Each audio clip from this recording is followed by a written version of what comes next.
লিল্লাহি রাব্বিল আলামিন, একমাত্র কেবলমাত্র শুধুমাত্র আল্লাহ রব্বুল আলামিনের জন্য, আর কারো জন্য নয়। আমি আপনি যদি এই ওয়াদার মধ্যে একাত্মতা ঘোষণা দিয়ে থাকি, অবশ্যই আমার আপনার জীবনটা আল্লাহর সন্তুষ্টির মাঝে আপনি পরিচালনা করবেন, আমার আপনার নবীজির আদর্শের মাঝে আপনি পরিচালনা করবেন। আমার আপনার জীবনের মধ্যে কোনো গুনার কাজ হওয়ার সম্ভাবনা নয়, অন্যায় অপরাধ হওয়ার সম্ভাবনা নয়। যদিও হয়ে যায়, আপনি যখন তাওবা করবেন, ইস্তেগফার পাঠ করবেন, যে আল্লাহ তাআলা আপনার জীবনের গুনাহগুলো ক্ষমা করে দিবেন, তিনি কে? আল্লাহু আকবার। তাহলে এই জীবনটা কতটা দামি, কতটা সম্মানিত, কতটা মর্যাদার। এই জীবনটার দুইটা পার্ট, একটা হলো মুমিনের জীবন আর একটা হলো কাফেরের জীবন। কথা কয় না? কাফের মুশরিক তো পাপিষ্ট, আল্লাহ তাদের ব্যাপারে বলছে উলাইকা হুম শাররুল বারিয়া, এগুলো আমি আল্লাহর সৃষ্টি নিকৃষ্ট। আর মুমিন ইমানদারের ব্যাপারে আল্লাহ বলছেন উলাইকা হুম খায়রুল বারিয়া, ইমানদার মুমিনরা হলেন উত্তম আমি আল্লাহর সৃষ্টি। সুবহানাল্লাহ বলেন। এখন আমি আপনি উত্তমত্বকে অনুসরণ করতে গিয়ে যদি জালেম, কাফের, ফুজ্জার, নাস্তিক, মুরতাদ, ফাসিককে অনুসরণ করি, তাহলে আমার আপনার জীবন আর কাফের জীবনের মধ্যে কোনো পার্থক্য আছে নাকি? কথা করে আছে নাকি? তাহলে আল্লাহ তাআলার হাসরের ময়দানে এক নাম্বার প্রশ্নের সওয়ালের অ্যান্সার দেওয়ার জন্য আমাকে আপনাকে পৃথিবীর জমিন থেকেই এই জীবনটা, এই হায়াতটাকে পরিশুদ্ধ করে, পবিত্র করে, সুন্দর করে সাজিয়ে মরণের জন্য প্রস্তুতি গ্রহণ করতে হবে। কথা ঠিক না ভাই? ঠিক বলেন। বেজার হয়েছেন নাকি? প্রিয় সুধী আমার, সময় কিন্তু কম। দ্বিতীয় নাম্বার প্রশ্ন আল্লাহ তাআলা বলবেন ওয়ান শাবাবিহি ফিমা আবলাহ, বান্দা বান্দিনারে, তোমার যে হায়াতের ভিতর আমি আল্লাহ তাআলা যৌবনকাল দান করেছিলাম, এই যৌবনকালটা কিভাবে তুমি খরচ করেছো, কিভাবে ব্যয় করেছো, আমি আল্লাহ তাআলার নিকট জবাব দাও। অথচ এই যৌবনকাল দিয়া আমি আপনি কত ভালো কাজ করতে পারতাম, কত ন্যায় কাজ করতে পারতাম, নেককার কাজ করতে পারতাম, কিন্তু আখিরাতের চিন্তা, মরণের চিন্তা, কবরের চিন্তা, কিয়ামতের ময়দানের সঠিক ঈমান বিশ্বাস না থাকার কারণে আমি আপনি অন্যায়ের সাথে এই যৌবনকাল দিয়ে লেগে গিয়েছি, অপরাধের সাথে যৌবনকাল দিয়ে লেগে গিয়েছি, অন্যায় অপরাধের সাথে আমি আপনি এমনভাবে জড়িত হয়ে গিয়েছি, এই অন্যায় অপরাধ করতে করতে আমার আপনার মরণটা চলে আসছে। কথা ঠিক না বেঠিক? এই মরণটা যদি আমার আপনার ন্যায়, নেককার, ইমানদারের মরণ না হয়, আমার আপনার মরণটা যদি কাফের মুশরিকের হয়ে যায়, তাহলে আমার আপনার মরণ থেকে তো হাসরের যত পাপ আযাবের প্রায়শ্চিত্ত ভোগ করতে হবে। এই জন্য আল্লাহ তাআলা কোরআন আল কারীমের ভিতরে বলেন ইয়া আইয়ুহাল্লাযীনা আমানুত্তাকুল্লাহা হাক্কা তুকাতিহি ওয়া লা তামুতুন্না ইল্লা ওয়া আনতুম মুসলিমুন। কথাটা কাট।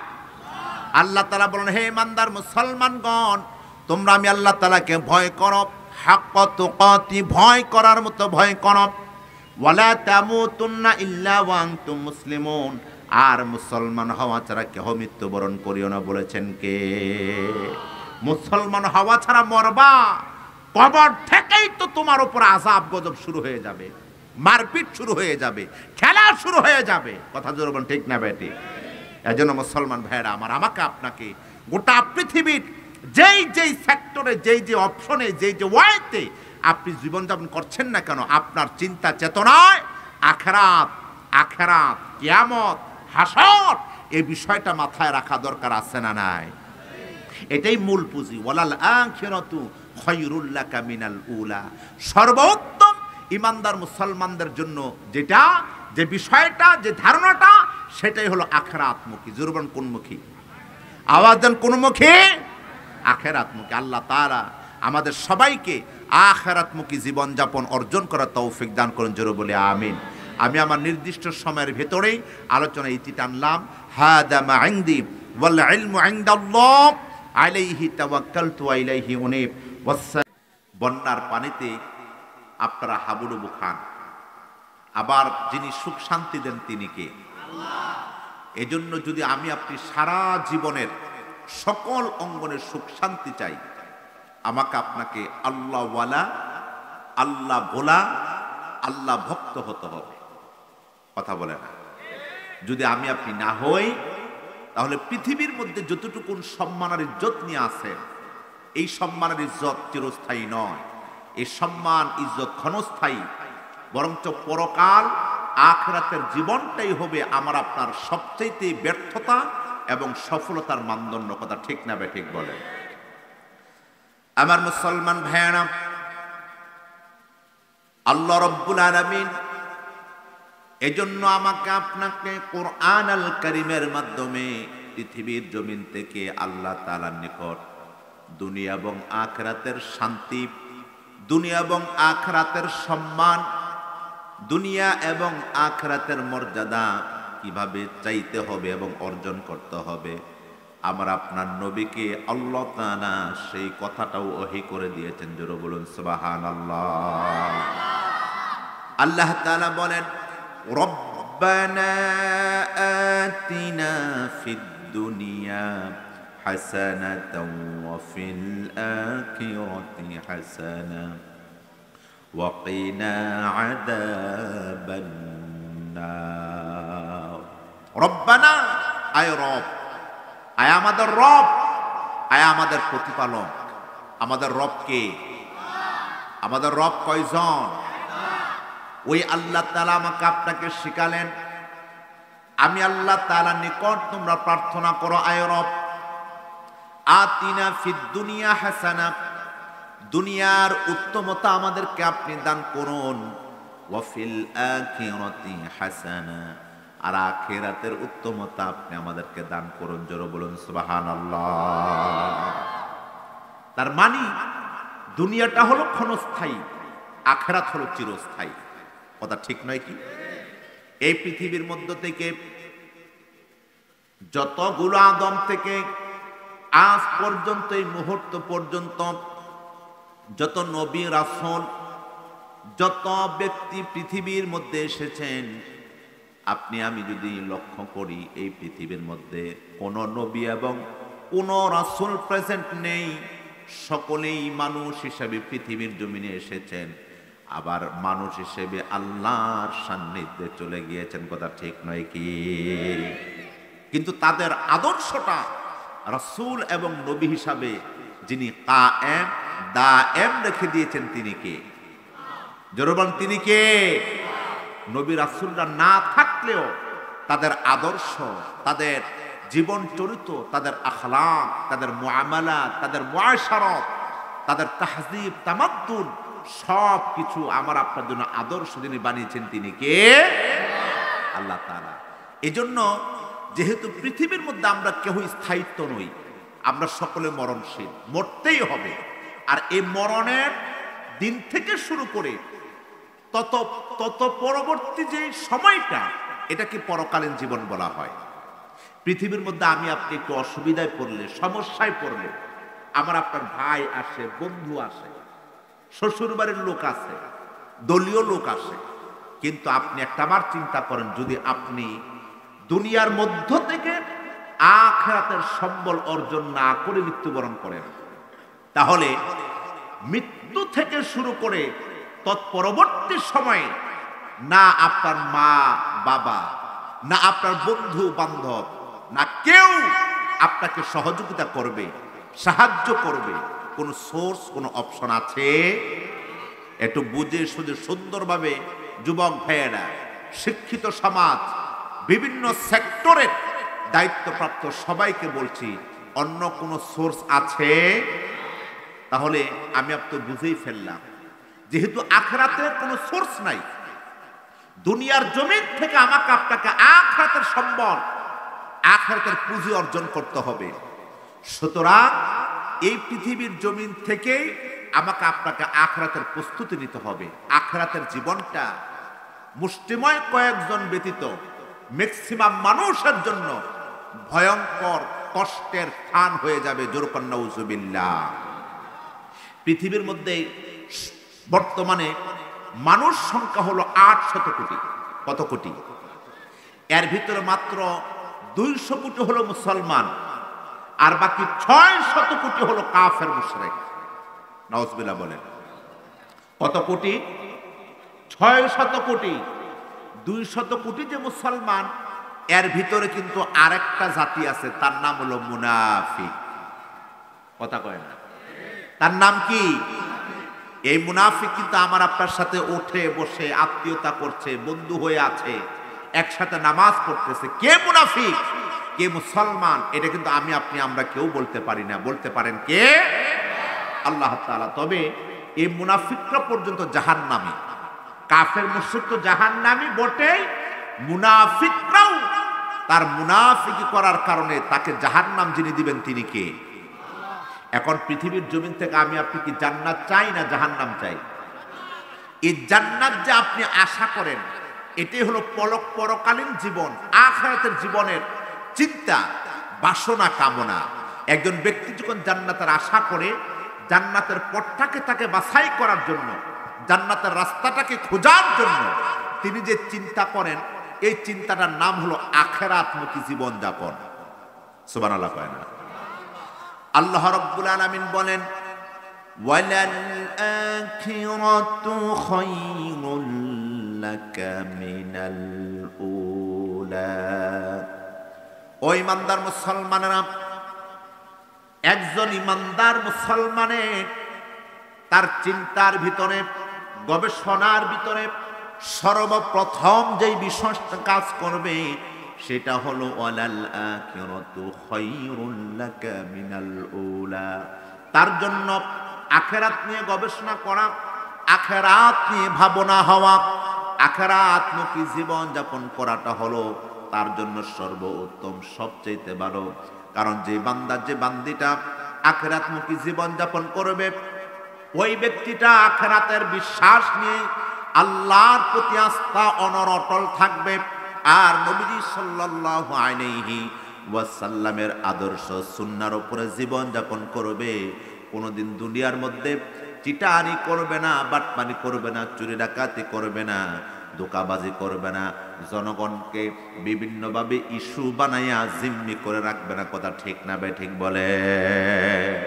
আর যেটা মনে করবেন টুপি, দাড়ি, পাঞ্জাবি, নামাজ, রোজা সব আছে, কিন্তু দেখা যায় তার সম্পর্ক সুদের সাথে আছে, ঘুষের সাথে আছে। ওরি বাবারে মাঝে মধ্যে হাতের মধ্যে তসবিহ দেখলে মনে হয় কত বড় না জানি আল্লাহর ওলি, কিন্তু তার সম্পর্ক সুদের সাথে, তার সম্পর্ক ঘুষের সাথে। সুদ, ঘুষ, এই সম্পৃক্ত ব্যক্তিরা আখিরাতে জান্নাতে যাবে না জাহান্নামে যাবে। আওয়াজ দিতে হবে, কোথায় যাবে? আমার মুসলমান ভাইয়েরা, আল্লাহ রাব্বুল আলামিন কোরআন আল কারীমের ভিতরে সুন্দরভাবে বলে দিয়েছেন সূরা আবাসার শেষের দিকে, আখিরাতমুখী জীবন যাপন এই জন্য তোমরা করবা, কারণ আখিরাতের মাঠ, ময়দানটা এমন একটা নিঃসঙ্গ ময়দান হবে, মাঠ হবে, যে মাঠের মধ্যে আপন মা সন্তানকে পরিচয় দিবে না, সন্তান মাকে পরিচয় দিবে না।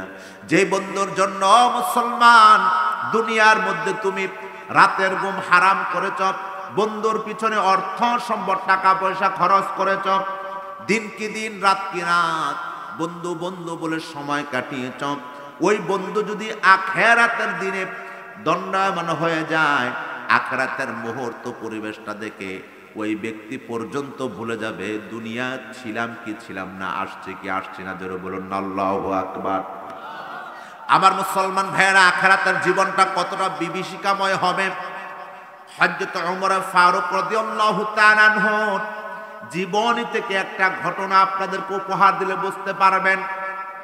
হযরত ওমর দুনিয়ার মধ্যে অর্থ, পৃথিবী তিনি শাসন করেছিলেন। কথা ঠিক নয় কি বলেন? এই ওমর রাসূলুল্লাহ সাল্লাল্লাহু আলাইহি ওয়াসাল্লামের শ্বশুর বটে। এই ওমর তৃতীয় নম্বরে জান্নাতের দ্বিতীয় নাম্বার সার্টিফিকেট প্রাপ্ত আল্লাহর নবীজির সাহাবী। সুবহানাল্লাহ বলবেন না? এই ওমর দুনিয়ার জমিন থেকে শহীদ হয়ে মৃত্যুবরণ করেছেন। কথা ঠিক নয় কি বলে? এতগুলো মর্যাদা, সম্মান এতগুলো বৈশিষ্ট্য থাকার পরেও হযরত ওমর ফারুক রাদিয়াল্লাহু তাআলা আনহুর নিকট নবীজি সাল্লাল্লাহু আলাইহি ওয়াসাল্লামের সাহাবীরা একদিন গেলেন, গিয়ে দেখেন হযরত ওমরের চেহারাটা মলিন, টেনশন, হেজিটেশন ভোগ করছেন হযরত ওমর রাদিয়াল্লাহু তাআলা আনহু। সাহাবায়ে কেরাম রাদিয়াল্লাহু তাআলা আনহুমগণ বললেন, ওমর, এমন ভাবে তুমি যে চিন্তিত, মনোযোগ দিয়ে তুমি যে বসে আছো, সময়গুলো অতিবাহিত করছো, ওমর, এই অবস্থায় তোমাকে কখনো তো আমরা কোনোদিন দেখি নাই, কারণটা কি ওমর বলো? হযরত ওমর ফারুক রাদিয়াল্লাহু তাআলা আনহু বলেন, ও নবীজির সাহাবীরা, আল্লাহর দুইটা নাম নিয়ে আমি গবেষণা করলাম। একটা নাম হলো রহমান, আর একটা নাম হলো কহার। নবীজির সাহাবীরা, আল্লাহর রহমান নাম নিয়ে যখন আমি গবেষণা করলাম, আমার অন্তরে এমন শক্তি, এমন পাওয়ার আসে, আমার অন্তর সাক্ষী দেয় পৃথিবীর মধ্যে সবার আগে আল্লাহ তাআলা আমি ওমরকে সবার আগে আল্লাহর জান্নাত দান করে দিবেন। জোরে বলুন সুবহানাল্লাহ।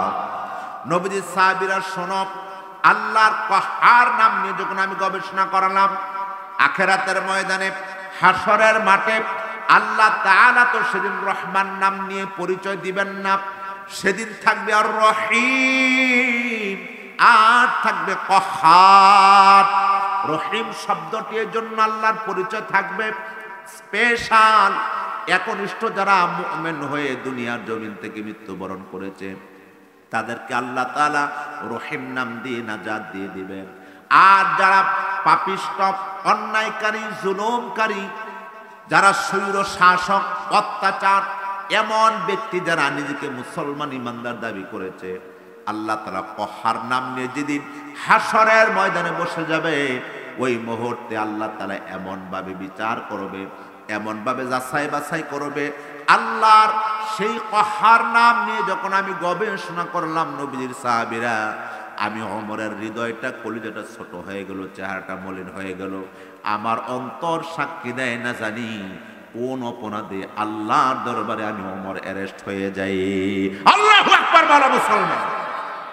ও ইমানদার মুসলমানেরা, পৃথিবীর জমিনে আমি আপনি কত গবেষণা করি, কত বিষয় পড়াশোনা করি, অথচ একজন ইমানদার মুসলমানদের তার গবেষণার প্রধান এবং প্রথম উচ্চ থাকার কথা ছিল আখিরাতমুখী।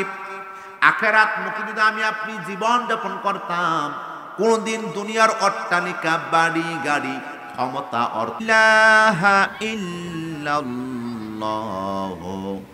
মুহাম্মাদুর রাসূলুল্লাহ। জোরে বলুন সাল্লাল্লাহু। আমার মুসলমান ভাইরা, যে ওমর রাদিয়াল্লাহু তাআলা আনহু পৃথিবীর মধ্যে জান্নাতের সার্টিফিকেট পেলেন, এই ব্যক্তির আখিরাত নিয়ে কোনো চিন্তা, টেনশন করার তো কোনো প্রশ্নই আসে না। তিনি তো জান্নাতি হয়ে গেলেন। আখিরাতের কিয়ামতের ময়দানের যত স্টেপ রয়েছে, বিভীষিকাময় যত স্থান রয়েছে, কোন জান্নাতীর জন্য কোন ইমানদার মুমিনকে কখনো অ্যাটেস্ট করবে না, অ্যারেস্ট করবে না, আক্রমণ করবে না। ওই জায়গাগুলো থেকে আল্লাহ তাআলা নিজেই তার রহমত দিয়ে আল্লাহ হেফাজত করবেন। জোরে বলুন সুবহানাল্লাহ। কিন্তু কহার নামের অর্থ, ব্যাখ্যা এতটাই সেনসিটিভ, এতটাই কঠিন যে ওমর রাদিয়াল্লাহু তাআলা আনহু, তিনি যে জান্নাতি মানুষ, তিনি তো মুমিন। ইমানদার মুমিনরা যত ইবাদত করবে, আমল করবে, তত বেশি তিনি বিনয়ী হবেন, তত বেশি তিনি মুখলাস হবেন, তত বেশি তিনি আল্লাহকে ভয় করবেন, আল্লাহর ভয়ে কাঁদবেন, চোখের পানি ছাড়বেন। সুবহানাল্লাহ বলেন। আর যেগুলো মুমিন নয়, স্বাভাবিকত কিছু নামাজ পড়বে, ইবাদত বন্দেগী করবে, কিন্তু এগুলো করার পাশাপাশি পাপের সাথে, অন্যায়ের সাথে, জুলুমের সাথে লিপ্ত যারা থাকবে, তাদের জন্য হাসরের মাঠটা বড় কঠিন হয়ে যাবে। আরো জোরে কর নাউজুবিল্লাহ। কেমন কঠিন হবে আমার মুসলমান ভাইরা, শুনুন তাহলে। আল্লাহ তাআলা সূরা আবাসার শেষের দিকে বলেন, ইয়াউমা ইয়াফিরুল মারউ মিন আখিহি ওয়া উম্মিহি ওয়া আবিহি ওয়া সাহিবাতিহি ওয়া বানিহি। ওই ইমানদার মুসলমান, ও আমার মা বোনেরা, মনোযোগ দিয়ে আল্লাহর কোরআনের কথাগুলো শোনো। এই যে কোরআনটা আল্লাহ তাআলা তোমাকে আমাকে দান করলেন, এখন তুমি আমি যদি এই কোরআন ছেড়ে কোরআনের আলোচনা না শোনে, কোরআনের জ্ঞান অর্জন না করে নিজের ইচ্ছা মতো, নিজের দেমাগ মতো, মেজাজ মতো কে কি বলল ওই দিকে লক্ষ্য করে জীবনযাপন করি, তাহলে কিয়ামতের ময়দানে আমার নবী বলছেন এই কোরআন পর্যন্ত তোমার আমার বিরুদ্ধে আল্লাহর কাছে কিয়ামতের ময়দানে সাক্ষী দিবে। যেরকম নাউজুবিল্লাহ। এই কথা কি আপনারা জানেন? কিয়ামতের ময়দানে যে কোরআন আমার আপনার বিরুদ্ধে সাক্ষী দিবে, কথা কয় না। আপনারা কি জানেন? মুসলিমের বর্ণনা আল্লাহ রাসূল বলেছেন আল কোরআনু হুজ্জাতুন লাকা আও আলাইকা। কোরআন কারো পক্ষের এবং কারো বিপক্ষের দলিল হয়ে যাবে কিয়ামতের ময়দানে, হাশরের ময়দানে। আল্লাহু আকবার। আমি পয়েন্ট ভিত্তিক কিছু কথা বলছি। আমার আপনার মাঝে অনেকের এমন ধারণা আছে আল্লাহর দয়ায়, রাসূলুল্লাহ সাল্লাল্লাহু আলাইহি ওয়াসাল্লামের রহমতে আমরা নাজাত পেয়ে যাব, কথা কয় না। অথচ দুনিয়ার মধ্যে আল্লাহর বিধান 16 আনা আমার আপনার আদর্শে নাই। 16 আনা নবীজি সাল্লাল্লাহু আলাইহি ওয়াসাল্লামের সুন্নাময় জীবন অনুকরণের মধ্যে কিন্তু আমি আপনি নাই। না করার পরেও আমি আপনি ধারণা করি, আশা রাখি আল্লাহর দয়ায় নবীজির মোহাব্বতে হাশরের ময়দানে আমরা সবাই নাজাত পেয়ে যাব। যেরকম ঠিক নয় কি? এই যে কথাটা, এই কথাটা কিন্তু ঠিক নয়, এটা একটা ধারণা প্রসূত কথা। আমাদের এই দেশের ভিতরে কত তরিকা আছে, এমন তরিকা আছে যেই তরিকার নারী পুরুষ একত্রে ঢোল তবলা নিয়ে একই স্টেজে একই প্যান্ডেলে রাত বড়ে জিকির করে, শান গায়, নবীজির দুরূদ পড়ে আল্লাহর জিকির করে, আছে না নাই? এখন এই পদ্ধতিটা আমার নবীজির সুন্নাহ পদ্ধতি কিনা, এই পদ্ধতিটা আখিরাতের কল্যাণের পদ্ধতি কিনা, এটা কিন্তু তারা জানে না। এরা তাদের নিজস্ব বানানো একটা ইবাদত, নিজস্ব বানানো একটা আমল, যে আমলটা কোরআন এবং সুন্নাহয় ডিরেক্ট আল্লাহ তারা নিষেধ করে দিয়েছেন। কথা ঠিক না বেঠিক? ঢোল তবলা গান বাদ্য করা, স্টেজের মধ্যে নারী পুরুষ একত্রে লাফায়া দলাইয়া আখিরাতের কথা বলে, কিয়ামতের কথা বলে, নবীজির মুহাব্বতের কথা বলে। অথচ এই যে কথাগুলো বলে, এই কথাগুলো কিন্তু আমরাই শুনি, কথা কয় না। শুনি না? আমরা শুনি না? আমরাই শুনি। আমরা শোনার কারণে তো তাদের ভিউজ বাড়ে, তাদের সাপোর্ট বাড়ে। অথচ আমি আপনিও যদি আখিরাতমুখী চিন্তা নিয়ে জীবনযাপন করতাম, তাহলে আমার আপনার অনুশোচনার ভিতরে এই ব্যাখ্যাটাও জাগ্রত হতো, সে যে কাজটা করছে এটা কি বৈধ না অবৈধ, পবিত্র না অপবিত্র, হালাল না হারাম, কথা কয় না। কথা জোরে বলেন। আমার মুসলমান ভাইয়ানা, আখিরাতের অনেক মজার মজার কথা ঘটনা আপনারা জানেন। আজকে এমন একটা আখিরাতে আল্লাহ তাআলার বিভীষিকাময় পরিবেশের কথা আমি যে বলবো, যেহেতু আমার হাতে সময় কম, কথাটার বিস্তীর্ণতা বলতে গেলে অনেক সময় প্রয়োজন। আমি অতি সংক্ষেপে আপনাদের কাছে আল্লাহ তাআলা সেই কথাটা উপস্থাপন করছি। ওই যে আমি আপনি বলি আল্লাহর দয়ায় আমি আপনি নাজাত পেয়ে যাব, নবীজির মুহাব্বতে আমি আপনি নাজাত পেয়ে যাব, এমন কথার লোক আছে না নাই? বেটা নামাজ নাই, রোজা নাই, আমার নবী সাল্লাল্লাহু আলাইহি ওয়াসাল্লামের ইশক মুহাব্বতের ধরা ছোঁড়ার কাছেও নাই। আছে কখন? জিলাফি বিরিয়ানি আছে যেখানে, নবীজির মুহাব্বত দেখায় সেখানে। দুই একজন ঠিক বলছেন, বাকি সবাই বেঠিক, কথা ঠিক না? দোয়ার আয়োজন করলে জিলাপি আর বিরিয়ানি না থাকলে দোয়াই জমে না, কথা কয় না। আর যেই সমস্ত নাস্তিক আর মুরতাদেরা আমার নবীকে নিয়ে, রাসূলের ইজ্জত সম্মান নিয়ে ব্যঙ্গাত্মক করেছে, নবীকে জালিম বলেছে, ওই মুহূর্তে আমার আপনার শরীর থেকে ঘাম রক্ত জড়িয়ে আশিক রাসূল পরিচয় দেওয়ার লোকের অভাব খুবই কম দেখেছি। কথা ঠিক না ঠিক বলেন? কে আশিক রাসূল আর কে আশিক শয়তান এটাও কিন্তু জাতি জানে। সুতরাং আমার আপনার এই নাটকীয় অভিনয় এটা আমার আপনার আল্লাহ পছন্দ করেন, জোরন করেন।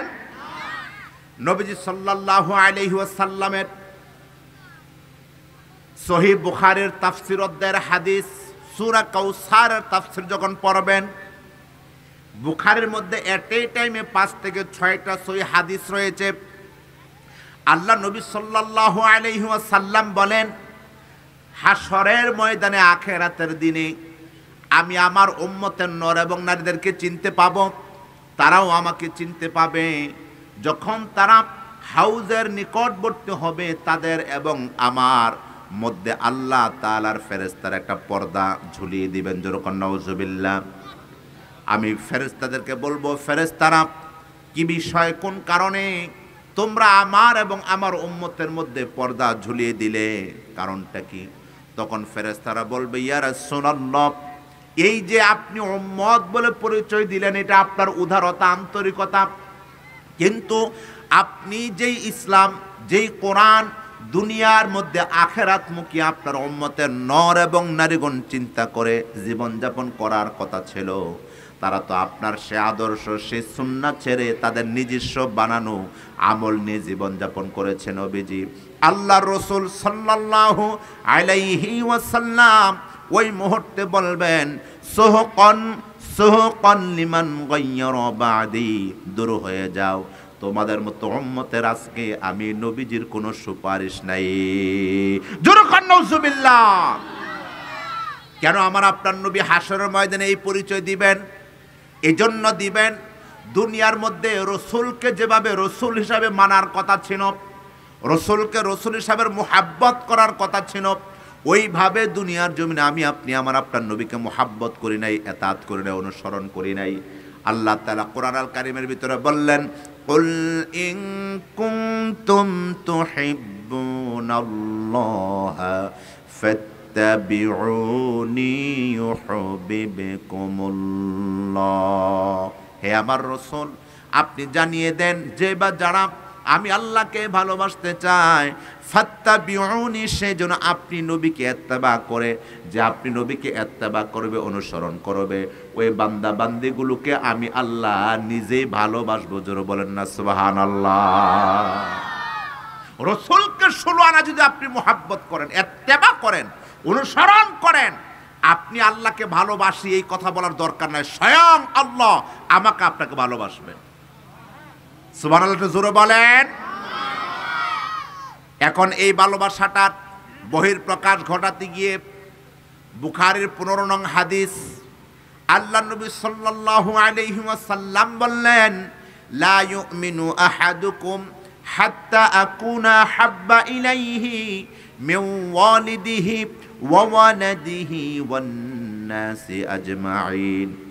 ওই ব্যক্তি, ও মানুষেরা শোনো, আমার উম্মতের নর এবং নারীগণ, লা ইউমিন, কেহ মুমিন হতে পারবে না, হাত্তা আকুনা আহাব্বা ইলাইহি মিন ওয়ালিদিহি ওয়া ওয়ালাদিহি ওয়ান নাসি আজমাইন, যতক্ষণ না পর্যন্ত তোমরা আমি নবীকে ভালো না বাসবে, এই তোমাদের মা বাবার চাইতে বেশি, তোমাদের সন্তানদের চাইতে বেশি, ওয়ান নাসি আজমাইন, গোটা পৃথিবীর মধ্যে তোমার দেখায়, তোমার গবেষণায় যত তোমার আইডল আর নেতা হোক না কেন, সবার চাইতে যদি আমি নবীকে মুহাব্বত এবং ভালো না বাসো, লা ইউমিন, কেহ মুমিন হতে পারবে না। বলেছেন কে? আল্লাহ তাআলা যে শর্ত দিলেন, রাসূলুল্লাহ সাল্লাল্লাহু আলাইহি ওয়াসাল্লাম যে শর্ত দিলেন, হাশরের ময়দানে আমি আপনি যে সুপারিশ অর্জন করব, সেটার জন্য গোটা পৃথিবীর মধ্যে 16 আনা জিন্দিগানি ইসলামের হতে হবে। আপনি কিছু ইসলামের করলেন আর কিছু অনইসলামের করলেন, আর আপনি আখিরাতের সুখ শান্তি চান, এই সুখ শান্তি আমার আপনার নসিবে জুটবে না। কথা কয় না জোরে? বানানোর কথা না কোরআনের কথা? আওয়াজ দিয়ে বলেন কিসের কথা? আপনারা কি আমার কথা বুঝতেছেন ভাইয়েরা? বুঝতেছেন? মুসলমান ভাইয়েরা, তাহলে আখিরাতের ময়দানে নবীজি সাল্লাল্লাহু আলাইহি ওয়াসাল্লাম যে আমাকে আপনাকে ভুলে যাবেন কোন কারণে? কারণটা বুঝছেন? এই কারণটা নিয়ে আল্লাহ তাআলা সূরা তাহা 124, 25, 26 তিনটা আয়াতে কারিমার মাঝে স্পষ্ট করে দিলেন, যারা দুনিয়ার জমিনে আমি আল্লাহর ইসলাম, আমি আল্লাহর কোরআন, আমি আল্লাহর নীতি নির্ধারণ, আমি আল্লাহর আদেশ নিষেধ বিধিবিধান ছাড়া যারা মন মতো, যাদের দেমাগ মতো, ইচ্ছা মতো, চিন্তা চেতনা অনুযায়ী জীবনযাপন করে, এই বান্দা বান্দিগুলো আমি আল্লাহ তাআলার পাপিষ্ট হয়ে যাবে। জোরে নাউজুবিল্লাহ। আল্লাহ রাব্বুল আলামিন সূরা তাহার 124 নং আয়াতে কারিমার মাঝে বলেন, ওয়ামান আ'রাদা আন যিকরি ফাইন্না লাহু মাঈশাতান দানকা ওয়া নাহশুরুহু ইয়াওমাল কিয়ামাতি আ'মা। আল্লাহু আকবার বলেন। আল্লাহ তাআলা বলেন, দুনিয়ার জমিন থেকে যে বা যারা আমি আল্লাহর জিকির থেকে মুখ ফিরিয়ে নিবে, ওয়ামান আ'রাদা আন যিকরি, যে বা যারা আমি আল্লাহর জিকির থেকে মুখ ফিরিয়ে নিবে, মানে মুখ ফিরিয়ে নেওয়া মানে তার চিন্তা চেতনা কোরআন বিরোধী হবে, ইসলাম বিরোধী হবে, আল্লাহর আইন, আল্লাহর আদেশ বিরোধী হবে, নবীজি সাল্লাল্লাহু আলাইহি ওয়াসাল্লামের আদর্শ বিরোধী হবে। এই ব্যক্তিগুলো যখন হাশরের ময়দানে দণ্ডায়মান হবে, আল্লাহ তাআলা বলেন, দুনিয়ার মধ্যে তারা চোখে দেখছে অনেক কিছু, আমি আল্লাহ তাআলার প্রথম শাস্তি মাঈশাতান দনকা, দুনিয়ার জমিনের নিয়ামত রহমত বরকত আমি আল্লাহ তাআলা সব কেড়ে নেব। জোরে নাউজুবিল্লাহ। একটাবার চিন্তা করেন তো দেখি, রামগঞ্জবাসী, রামগতিবাসী, একটা বিষয় চিন্তা করেন। আজ থেকে 25-30 বছর আগে এই শীতের সিজনে আমি আপনি যখন ছোট ছিলাম, আমার আপনার মা মাঠের ধানের চাউল দিয়া কত রং বেরঙ্গের পিঠা বানিয়ে খাওয়াইছে। কথা কয় না? খাওয়ায় নাই? আওয়াজ দিবেন, খাওয়ায় নাই? খেজুরের রস নিজের গাছের, নিজের মাটির উপরের গাছের রস দিয়ে কত পিঠা বিজিয়ে খাওয়াইছে।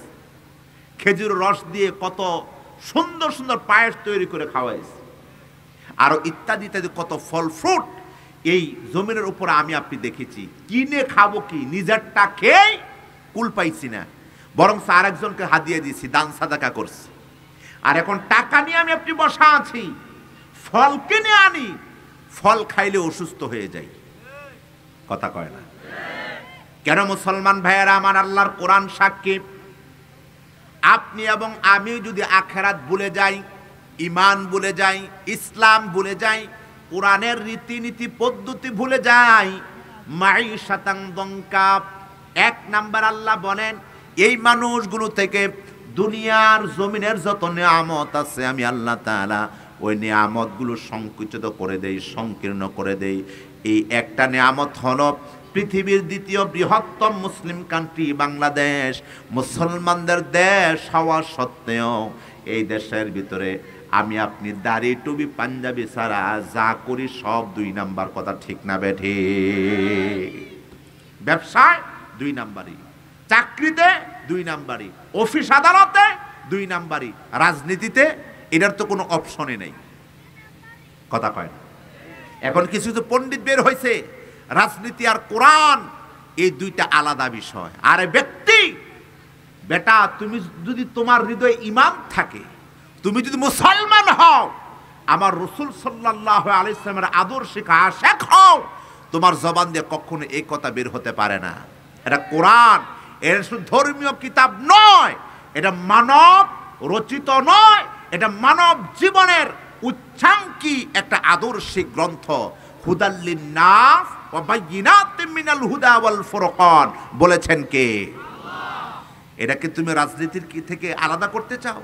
আলাদা করলেই তো তুমি মাশাআল্লাহ আখিরাত বিমুখ হবা, মদের ব্যবসা করতে পারবা, নারীবাজি করতে পারবা, টেন্ডারবাজি করতে পারবা, চাঁদাবাজি করতে পারবা, জনগণকে তুমি কষ্ট দিয়ে নিজেকে আঙ্গুল ফুল কলা গাছ বানাতে পারবা। কথা ঠিক না বেঠিক বলে?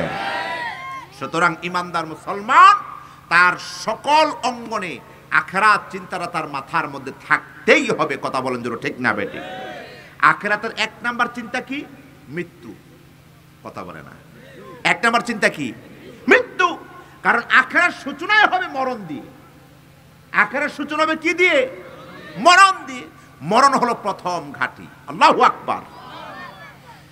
দ্বিতীয় ঘাঁটি হলো কবর। আপনি মরেছেন তখনও কিন্তু দুনিয়াতে আমার আপনার মৃত ডেড বডিটা আছে, সকলে দেখভাল করছে, আমার আপনাকে সুন্দরভাবে গোসল করাচ্ছে, কাফনের কফিন পরাচ্ছে, আমাকে আপনাকে কিছুক্ষণ পরে মাটিতে দাফন করা হবে। এমন কবর, যেই কবরের মধ্যে আলো নাই, বাতাস নাই, সঙ্গী নাই, সাথী নাই, অন্ধকার ঘুটঘুটে এক কবর। কথা ঠিক না বেঠি? আওয়াজ দেব, ঠিক না বেঠি? সুতরাং দ্বিতীয় স্টেপ আখিরাতের হলো কবর। এই কবর থেকে আমার আপনার ফয়সালা হয়ে যাবে আখিরাতের সুখ শান্তি না অশান্তি। আল্লাহ তাআলা এজন্য বলেন ফারিকুম ফিল জান্নাতি ওয়া ফারিকুম ফিস সাঈদ। ও বান্দা, তোমার জন্য একটা রাস্তা হলো জান্নাতের, আর একটা রাস্তা হলো জাহান্নামের। তুমি কোথায় যেতে চাও, জান্নাতে না জাহান্নামে? এটা ডিসিশন তুমি তোমারটা নিজেই তৈরি করো। আমরা কোথায় যেতে চাই? আওয়াজ দিতে হবে, কোথায় যেতে চাই? তাহলে এই পৃথিবীর জমিন থেকে জান্নাতের কাজ করেই যেতে হবে। কাজ করবেন জাহান্নামের, আপনি পাবেন জান্নাত। এটা কি হতে পারে? কথা কয় না। হতে পারে? আপনি যে বিদেশ যেতে চান, আপনি বাংলাদেশ ছেড়ে যে কোনো কান্ট্রিতে যাবেন, ওই কান্ট্রিতে যাওয়ার সর্বপ্রথম যেই বিষয়টাকে আপনাকে অবজার্ভ করতে হয়, এটা হলো পাসপোর্ট তৈরি করতে হয়। কথা কয় না। এখন আপনি পাসপোর্ট বানালেন, পাসপোর্ট বানানোর পরে আপনি যদি এয়ারপোর্টে যান, ঢুকতে পারবেন? পাসপোর্টের মধ্যে ভিসা থাকতে হবে। আপনার পাসপোর্ট আছে, ভিসা আছে, এয়ার টিকিট নাই। এখন আপনি ভিসা পাসপোর্ট নিয়ে এয়ারপোর্টে গেলেন, যখন আপনাকে চেক করবে, দেখবে ভিসাও আছে, পাসপোর্ট আছে, কিন্তু আপনি কোন এয়ারলাইন্সে যাবেন সেটা টিকিট নাই। আপনি যেতে পারবেন? কথা কয় না। পারবেন? তার মানে দুনিয়া থেকে নিজের সুখ ইচ্ছার বহিঃপ্রকাশ ঘটাতে গেলে পাসপোর্ট প্রয়োজন, ভিসা প্রয়োজন, টিকিটের প্রয়োজন। কথা কয় না। তাহলে আল্লাহর জান্নাতে যেতে গেলে আপনি আমি মন মতো, ইচ্ছা মতো, দেমাগ মতো জীবনযাপন করবেন। এটা কি হতে পারে নাকি? আল্লাহ তাআলার আখিরাতের শান্তি পেতে হলে এক নাম্বারে আপনাকে ঈমান অর্জন করতে হবে, দ্বিতীয় নাম্বারে আপনাকে নেক আমল করতে হবে, তিন নাম্বারে দুনিয়ার জমিন থেকে আপনাকে আমাকে জান্নাতের পথ তালাশ করতে হবে। কথা ঠিক না বেঠিক? এজন্য আল্লাহ রাব্বুল আলামিন আমাকে আপনাকে দোয়া শিখিয়েছেন, বান্দারে যখন তুমি আমি আল্লাহ তাআলার নিকট দোয়া করবে, দুনিয়ার শান্তিও চাও, আখিরাতের শান্তিও চাও, সকলে বলেন রব্বানা আতিনা ফিদ দুনিয়া হাসানাতাও ওয়া ফিল আখিরাতি হাসানা ওয়া কিনা আযাবান নার। আয় আল্লাহ, আপনি আমাকে দুনিয়ার শান্তি দান করেন, আখিরাতের শান্তি দান করেন। আল্লাহু আকবার। আমার মুসলমান ভাইয়েরা, শুধু তাই নয়, এই যে আখিরাতের বিষয়টা আমি আপনি যেভাবে চিন্তা করি, আমার আপনার রাসূল সাল্লাল্লাহু আলাইহি ওয়াসাল্লামও এভাবে চিন্তা করেছেন। আপন মেয়ে ফাতেমা, আপন নাতি হাসান হুসাইন রাদিয়াল্লাহু তাআলা আনহুমা হযরত আলী রাদিয়াল্লাহু তাআলা আনহুকে ডেকে ডেকে বললেন, ও আমার বংশধররা, ও আমার পরিবাররা, ও আমার সন্তানেরা, শোনো, এ আশা করবা না তুমি নবীজির মেয়ে, তুমি নবীজির নাতি, তুমি নবীজির জামাতা, এই জন্য আল্লাহ তাআলা তোমাকে নাজাত দিয়ে মুক্তি দিয়ে দিবেন, এটা কখনো নয়।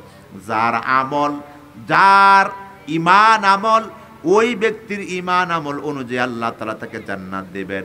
বাবার ঈমান আমল দিয়ে আল্লাহ তাআলা সন্তানকে জান্নাত দিবেন না, সন্তানের ঈমান আমল দিয়ে বাবাকে আল্লাহ জান্নাত দিবেন না। কথা ঠিক না ঠিক বলেন? এই জন্য তো আল্লাহ তাআলা সূরা আবাসার শেষে বললেন, ইয়াউমা ইয়াফিরুল মারউ মিন আখিহি ওয়া উম্মিহি ওয়া আবি ওয়া সাহিবাতিহি ওয়া বানি। ও দুনিয়ার মানুষেরা শোনো তোমরা, আল্লাহ রাব্বুল আলামিন হাশরের ময়দানে এমন বিভীষিকাময় পরিবেশ দাঁড় করাবেন যেদিন মা সন্তানকে পরিচয় দিবে না, বাবা সন্তানকে পরিচয় দিবে না, সন্তান মা বাবাকে পরিচয় দিবে না, বন্ধু বন্ধুকে পরিচয় দিবে না।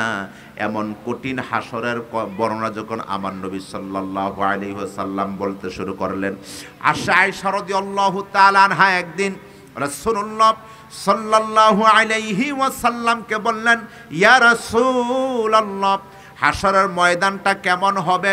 আল্লাহ রসুল সাল্লাল্লাহু আলাইহি ওয়াসাল্লাম বললেন, আয়েশা রে, হাসরের মাঠ এমন বিভীষিকাময় পরিবেশ হবে যেদিন কেউ কাউকে চিনবে না, কেউ কাউকে পরিচয় দিবে না, জানতে চাইবে না।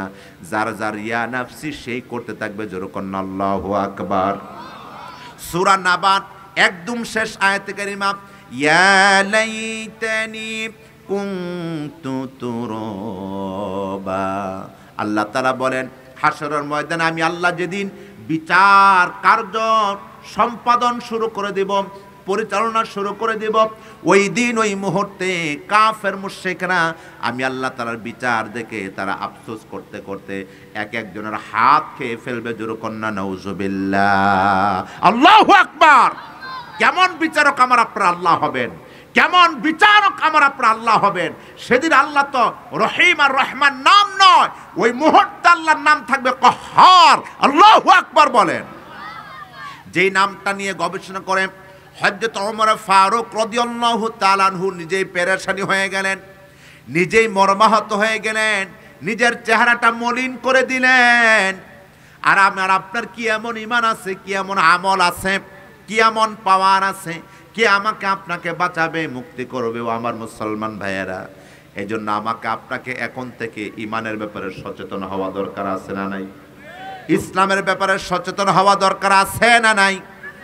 আপনি আমি যদি ঈমান ইসলামের ব্যাপারে সচেতন না হই, আল্লাহ রাব্বুল আলামিনের দরবারে আমাকে আপনাকে আল্লাহ তাআলা যে পাকড়াও করবেন, এই বিষয়গুলো নবীজি সাল্লাল্লাহু আলাইহি ওয়াসাল্লাম স্পষ্ট করে দিলেন।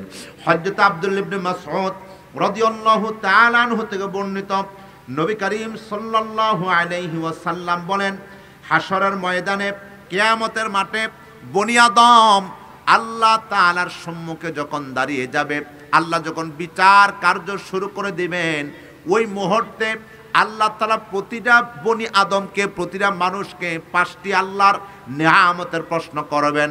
লা তাজুলু কদাম ইবনি আদম ইয়াউমাল কিয়ামাতি মিন ইনদা রাব্বিহি হাত্তা ইউসআল আন খামসিন, আন উমরিহি ফিমা আফনা, ওয়া আন শাবাবিহি ফিমা আবলা, ওয়া আন মালিহি আইনা ইকতাসাবা, ওয়া আনফাকা, ওয়া মাযা আলিমা ফিমা আমিলা। এই 5টি প্রশ্নের অ্যান্সার সঠিকভাবে আল্লাহ রাব্বুল আলামিন বনি আদম থেকে না জানা পর্যন্ত কোনো বনি আদম 1 ইঞ্চি তার পা জমিন থেকে লড়ানোর সুযোগ পাবে না। আল্লাহু আকবার বলেন।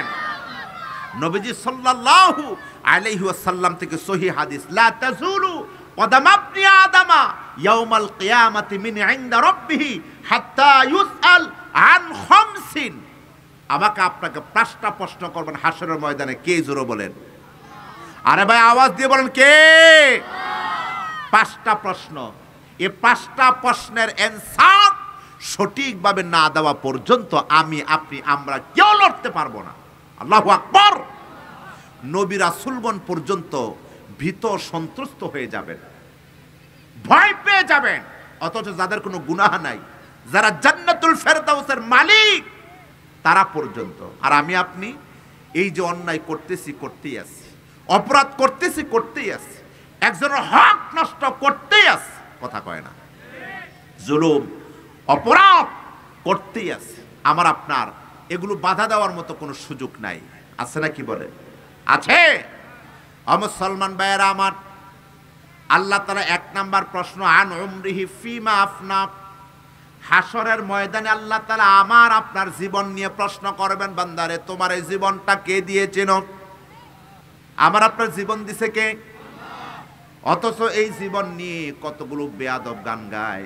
যৌবন একটা গুল্লিপ সিগারেট। হায়াত, জীবন, যৌবন এটা তো আল্লাহর নিয়ামত। কথা কয় না? কথা ঠিক না?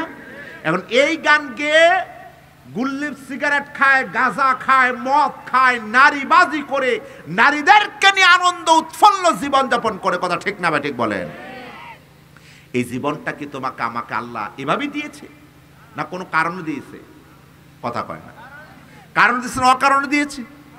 আল্লাহ রাব্বুল আলামিন বলেন, ওয়ামা খালাকাতুল জিন্না ওয়াল ইনসা ইল্লা লিয়াবুদুন। জিন জাতি আর মানব জাতি সৃষ্টি করার পেছনে আমি আল্লাহর উদ্দেশ্য হলো তোমরা আমি আল্লাহর দাসত্ব করবে, গোলামি করবে, আমি আল্লাহরই বন্দেগী করবে, অন্য কোনো ব্যক্তির নয়। কথা বুঝবেন ঠিক না বেটে? বুখারীর বর্ণনা, আল্লাহ রাসূল বলেছেন, লা তাআতা লিমাখলুকিন ফি মাসিয়াতিল খালিক। তোমরা আল্লাহ ছাড়া কাউকে তোমরা ইত্তেবা করবে না, অনুসরণ করবে না। অথচ আমি আপনি আলেম, ওলামায়ে কেরাম, পীর মাশায়েখ তাদেরকে ছেড়ে গাঁজাখোর, বিড়িখোর, মদখোর এমন নেতাকে অনুসরণ করি। কথা কয় না? এমন নেতাকে কি করি? অনুসরণ করি। নেতা যেদিন বিপদে পড়ছে সেদিন কি তোমার আমার খোঁজ খবর নিছে? কথা কয় না? নিছে? আজকে নেতা কোথায়, কর্মী কই? কথা কয় না? নেতা কই, কর্মী কই? এ থেকে বুঝো দুনিয়ার জমিনের পরিস্থিতি যদি এমন হয়, হাসরের ময়দানের পরিস্থিতি কতটা আরো ভয়াবহ হতে পারে। আমি জানি না আমার কথা আপনারা বুঝতেছেন কিনা, তবে আমার কাছে আপনাদের সাউন্ড সিস্টেমটা একটু অসুবিধা মনে হচ্ছে, কোয়ালিটিফুল মনে হচ্ছে না। যদি আমার কথাটা আপনারা বুঝতে পারেন, আশা করি অল্প কথায় আল্লাহ তাআলা আমাকে আপনাকে হেদায়েতের বুঝ দান করবেন। জোরে বলেন আমিন। এক নম্বরে আন উমরিহি ফিমা আফনা। হাসরের ময়দানে আমার আপনার জীবন নিয়ে আল্লাহ তাআলা প্রশ্ন করবেন, এই জীবনটা দিয়েছেন কে? এই জীবনটা কার জন্য গঠন করতে দিয়েছেন? আল্লাহ নিজেই তো আমার আপনার নবীকে বললেন, কুল ইন্না সলাতি ওয়া নুসুকি ওয়া মাহইয়ায়া ওয়া মামাতি লিল্লাহি রাব্বিল আলামিন। আমার জীবন, আমার মরণ, আমার জিন্দেগি ইয়া ইলাহি ইয়া ইলাহি কবুল কর আমার বন্দেগি, আমার জিন্দেগি। হে নবী, আপনি বলুন, নিঃসন্দেহে আমার সালাত, ওয়া নুসুকি আমার কুরবানি, ওয়া মাহইয়ায়া আমার জীবন,